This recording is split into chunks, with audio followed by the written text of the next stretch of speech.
दोस्तों जय माता दी। मार्च 2026 के लिए आज हम बात करने वाले हैं शुक्र महाराज की तुला राशि और उसके 3 नक्षत्रों की। पहला नक्षत्र है चित्रा, फिर है स्वाति और तीसरा नक्षत्र है विशाखा। इन 3 नक्षत्रों की भी बात करेंगे, नक्षत्र जनित उपाय समझेंगे और मार्च का माह हमारे लिए कैसे और बेहतर हो जाए इसके नक्षत्रगत उपाय भी समझेंगे। सबसे पहले मार्च में आपकी ग्रह गोचरीय व्यवस्था।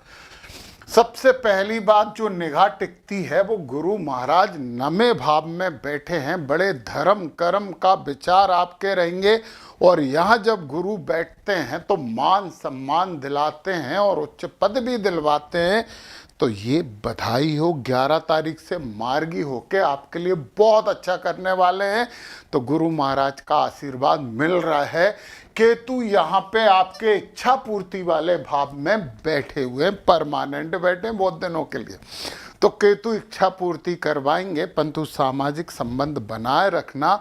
मन में ऐसे विचार उत्पन्न होंगे जिनकी दिशा नहीं है, उन विचारों से मुक्ति प्राप्त करने के लिए गणेश जी की आराधना कर लेना।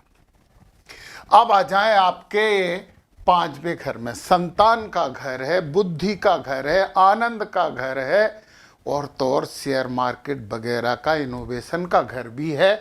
यहाँ पे राहु सूर्य मंगल और बुध हैं। मंगल और बुध अस्त हो गए हैं, मतलब इनकी किरणें सूर्य की किरणों के साथ मिलके आपके पास आने वाली हैं। इसलिए टेंशन मत करना, परंतु यार थोड़ा एग्रेशन देंगे, गुस्सा देंगे और राहु महाराज थोड़ी सी भ्रम की स्थिति भी उत्पन्न कर सकते हैं। परंतु सूर्य की डिग्री ज़्यादा है, राहु की डिग्री कम है। तो राहु महाराज जो हैं वो सूर्य को थोड़ा सा अपने गिरफ्त में लेने की कोशिश करेंगे। तो भ्रम से बचना, माता सरस्वती की आराधना करना और सूर्य भगवान को जल चढ़ा देना। फिर 6ठे भाव में शनि और शुक्र बैठे हैं।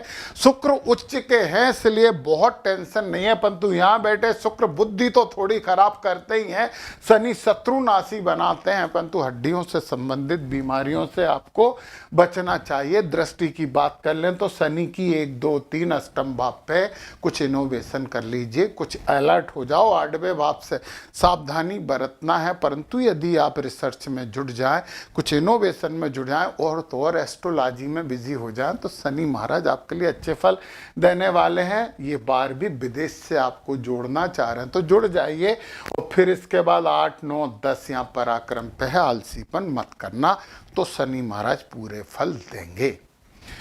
फिर यहाँ पे गुरु महाराज की जो 1, 2, 3, 4, 5 आपके लग्न पे दृष्टि है तो बहुत शुभ दृष्टि है। आपका व्यक्तित्व अच्छा करने वाले हैं।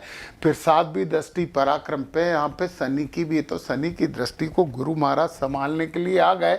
और 9वीं दृष्टि तो ये 5वां घर भी गुरु महाराज संभाला। इसलिए मैंने बोला कि 9वें भाव के गुरु बहुत अच्छे होते हैं। तो कुछ खुशखबरियां आपको प्राप्त हो गई हैं।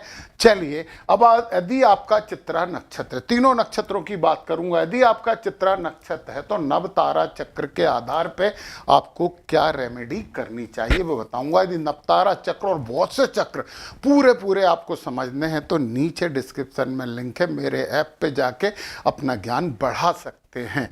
तो चलिए चित्रा नक्षत्र की बात करें। सबसे पहले सूर्य की बात करें। सूर्य है सतभिषा नक्षत्र में, संपत नक्षत्र। 4 मार्च तक सूर्य आपको धन दे रहे हैं। फिर 4 के बाद आ जाएंगे पूर्वा भाद्रपद नक्षत्र में, ये विपत नक्षत्र हो जाएगा। तो इस नक्षत्र से हमें बचना पड़ेगा। अब हमें सूर्य को मनाना है, सूर्य अच्छे फल दें, उसके लिए हम क्या करेंगे, पूर्वा भाद्रपद ओम अजैक पादाय नमः की 1 माला। कब से कब तक, 4 से 18 तक। 18 के बाद सूर्य आपके पक्ष में हो गए, मान सम्मान प्राप्त कर लीजिए और उच्च वर्ग से, ऑफिसर क्लास से काम करवा लीजिए, होके मानेंगे। अब हम मंगल की बात करें तो मंगल सतभिषा नक्षत्र में धन दे रहे हैं आपको, आपकी ऊर्जा आपको धन दे रही है। फिर पूर्वा भाद्रपद में आ जाएंगे 20 मार्च से। 20 मार्च से मंगल थोड़े से समस्या देंगे और आप वो मजक पादाय नमा की माला कर ही रहे हैं, मंगल भी अच्छे हो जाएंगे। हनुमान जी की भी आराधना करते रहिए। मंगल के बाद बुध पूर्वा भाद्रपद में है, विपत है, परंतु कब तक है? ये केवल 10 तारीख तक है। 10 से ये बकरी हैं और सदविशा में आके आपको धन देने का काम करने लगे, यानी 10 मार्च के बाद बुध भी आपके पक्ष में आ गए।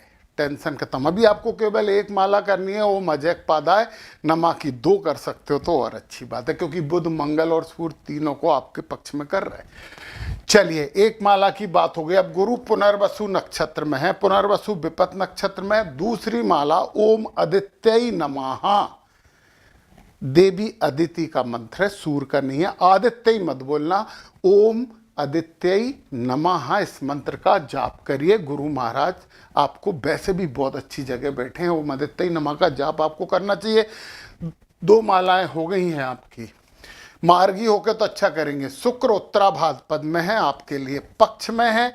इसके बाद रेवती में आ जाएंगे तो थोड़ा विपक्ष में हो जाएंगे, प्रत्यरी बन जाएंगे। तो आप 15 से 25 तक, केवल 15 मार्च से 25 मार्च तक जब ये रेवती में आएंगे तो ओम पूखणे नमः। पूखणे ये है, ओम पूखणे नमः का आपको जप करना चाहिए। इसके बाद ये अश्विनी में आके आपके पक्ष में खड़े हो जाएंगे। चलिए, शनि उत्तराभाद्र में है, शनि आपके पक्ष में है, आपका सपोर्ट कर रहे हैं, फायदा उठा लेना। राहु सदविशा नक्षत्र में है, आपको धन देने के लिए है राहु पूरे माह, तो इसका भी फायदा उठा लेना चाहिए। ये खुशखबरी है चित्रा नक्षत्र वालों को। अब मैं बात करता हूं स्वाति नक्षत्र की। स्वाति नक्षत्र के लिए सूर्य जो है जन्म नक्षत्र में है 4 तक, ठीक है। फिर पूर्वा भाद्रपद में जाएंगे 18 तक, तब भी बहुत ठीक है। फिर 18 के बाद सूर्य समस्या बनेंगे। तो स्वाति नक्षत्र वालों 18 मार्च से शुरू कर देना उत्तरा भाद्रपद, यानी ओम अहिर्बुधन्याय नमः का जप। एक बार फिर से सुन लें, ओम अहिर्बुधन्याय नमः, दोनों बोल सकते हो, ओम अहिर्बुधन्याय नमः या ओम अहिर्बुधन्याय नमः की एक माला आपको करनी चाहिए 18 मार्च के बाद। मंगल सदविशा में है, जन्म नक्षत्र में है, फिर पूर्वा भाद्रपद में आके आपको धन देने का काम करेंगे। मंगल आपके लिए 7 खड़े हैं मार्च के महीने में, खुश हो जाइए। मंगल के बाद बुध की बात करें तो पूर्वा भाद्रपद में है, धन दे रहे हैं। फिर 10 तारीख से सदविशा में आ जाएंगे तो भी अच्छे रहेंगे। तो बुध भी आपके साथ खड़े हुए हैं, बुध भी आपको सपोर्ट कर रहे हैं, बुद्धि चला लो। बुध के बाद फिर गुरु पुनर्वसु नक्षत्र में और संपत नक्षत्र में। गुरु तो धन दे रहे हैं, ये तो सबसे बड़ी खुशखबरी है। गुरु आपको धन दे रहे हैं और यहां पे भी भाग्य भाव में बैठे, आनंद करिए आप बहुत अच्छे से। गुरु के बाद शुक्र उत्तराभाद्रपद में है, विपत नक्षत्र कब तक है? 15 तारीख तक। 15 तारीख तक ओम अहिर्बुधन्याय नमः का शुक्र के लिए भी एक माला करिए। और इस पे 18 के बाद सूर्य के लिए भी कर रहे हैं, है ना। और इससे पहले मतलब पूरे महीने ओम अहिर्बुधन्याय नमः की केवल एक माला करिए। और फिर ये आ जाएंगे रेवती नक्षत्र में, आपके पक्ष में आ गए। फिर अश्विनी में 25 से आएंगे तो थोड़े से प्रत्यरी हो जाएंगे। तो 25 के बाद एक माला ओम अश्विनी कुमाराभ्यम नमः की कर लीजिए, अच्छा हो जाएगा। देखिए, प्रयास हमें करना चाहिए, और जब कर्म में धर्म जुड़ जाता है तो वो सत्कर्म हो जाता है। चलिए, शनि उत्तराभाद्रपद नक्षत्र में है, विपत नक्षत्र में है, समस्या है। आपको ओम अहिर्बुधन्याय नमः की एक और माला शनि के लिए करना चाहिए। तो ओम अहिर्बुधन्याय नमः की 2 माला करेंगे आप पूरे महीने। फिर आपके राहु सदविशा नक्षत्र में, जन्म नक्षत्र में, कोई टेंशन नहीं। केतु पूर्वा फाल्गुनी नक्षत्र में है, और पूर्वा फाल्गुनी नक्षत्र आपके साधक नक्षत्र हैं, आपके लिए केतु फायदा दे रहे हैं। हाँ, एक बात बताना मैं इसकी भूल गया था केतु की। केतु पूर्वा फाल्गुनी नक्षत्र में है, बध हैं। ओम भगाय नमः का चित्रा नक्षत्र वालों आपको एक माला पूरे महीने करनी चाहिए। ओम भगाय नमः, चित्रा नक्षत्र वालों सुन लो, ये मिस कर गया था मैं। ओम भगाय नमः की एक माला करनी चाहिए। चलिए, अब हम आ जाते हैं तीसरे नक्षत्र यानी विशाखा नक्षत्र वालों के लिए। है तो तुला राशि, गुरु तो भाग्य में बैठे ही हैं, बहुत ही अच्छी बात तो है। चलिए, सूर्य सदविशा में है, अति मित्र हैं, आनंद है आपके लिए। फिर आ जाएंगे पूर्वा भाद्रपद में, जन्म हैं, अच्छे हैं, फिर आ जाएंगे उत्तरा भाद्रपद में अच्छे हैं। मतलब इस पूरे महीने विशाखा नक्षत्र वालों सूर्य आपके साथ खड़े हैं, नेम और फेम प्राप्त कर लिए, ऑफिसर क्लास से, उच्च वर्ग से, बड़े बड़े राजनीतिज्ञों से फायदा उठा लीजिए, तो अच्छी बात तो है। फिर मंगल सदविषा में, फिर पूर्वाभाद्र में मंगल भी आपके अति मित्र हैं, और फिर पूर्वाभाद्र में आ रहे हैं, तो मंगल भी आपको पूरे माह अच्छे फल दे रहे हैं। भले ही अस्त हों 5वें घर में, गुस्सा नहीं दिलवा रहे आपको, वैसे तो एग्रेसिव रहोगे थोड़ा सा। मंगल के बाद बुध पूर्वाभाद्र में है, फिर सदविषा में आके अति मित्र हो जाएंगे। तो फिर यार और कितनी खुशखबरी चाहिए आपको, करो ना, जुट जाओ, कर्मण्यवाधिकारस्ते, जुट जाओ, अच्छा करोगे आप। बुध भी आपके साथ है, गुरु पुनर्वसु नक्षत्र में, जन्म नक्षत्र है, गुरु का भी साथ मिल रहा है, ओके। फिर शुक्र उत्तरा भाद्रपद नक्षत्र में है, शुभ है, परंतु जैसे ही रेवती नक्षत्र में आएंगे तो विपत हो जाएंगे।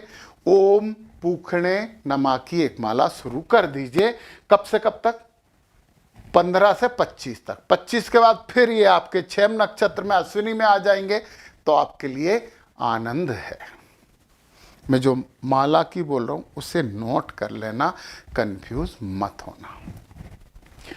शुक्र के बाद शनि उत्तरा भाद्रपद नक्षत्र में, उत्तरा भाद्रपद नक्षत्र में संपत्ति दे रहे हैं। शनि महाराज आपको संपत्ति देंगे, देर से देते पर देंगे जरूर।